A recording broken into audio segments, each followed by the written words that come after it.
Hello, welcome to Master Ipong TV. Nagkakaroon po ng medical mission ang NESAA, NES Class 74 dito po sa Nueva Ecija High School. Libreng tuli at gamutan ng mga bata at matanda.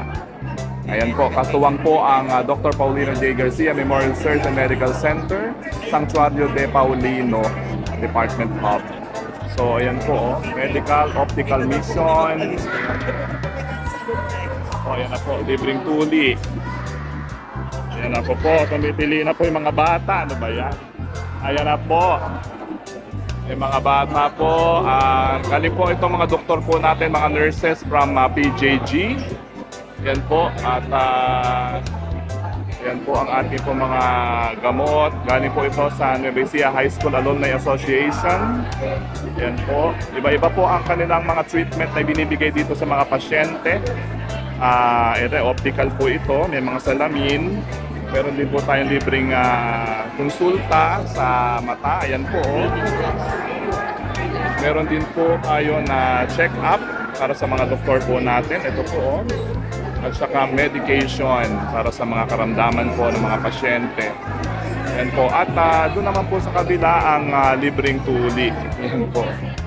Po yung kabila, libreng tuli po yan. Ito po ay hatid ng NESAA Batch 74 ng Nueva Ecija High School. Napakarami pong tao po ngayon dito sa NES.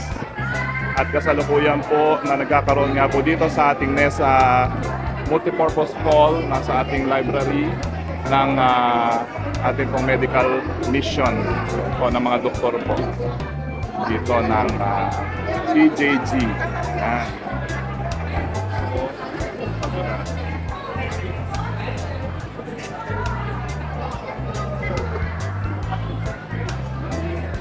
Ito po ang Master Ipong TV. Ito po.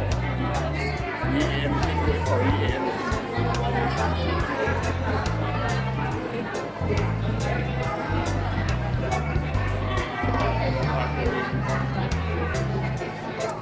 Natin yung medical mission po dito sa NES ngayong araw na ito, araw ng Sabado. So, tayo po ay nagpa-vlog.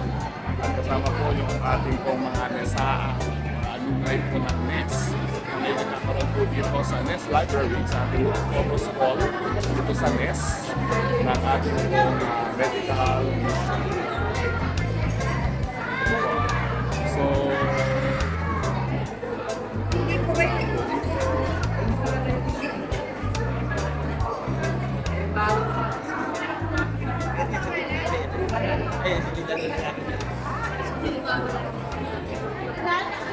yung mga gamot.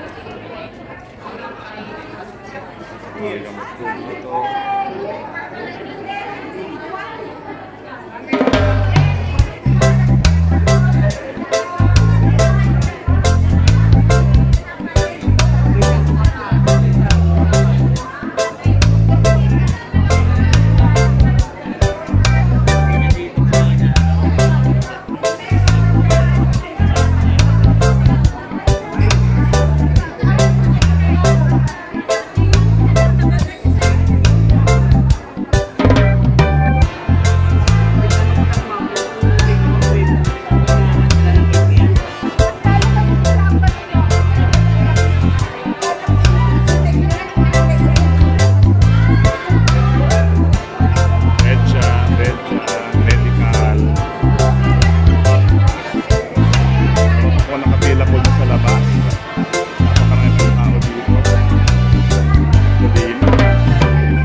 Patuli na ba kayo? Taga saan kayong barangay? Ha? Ah, Patuli.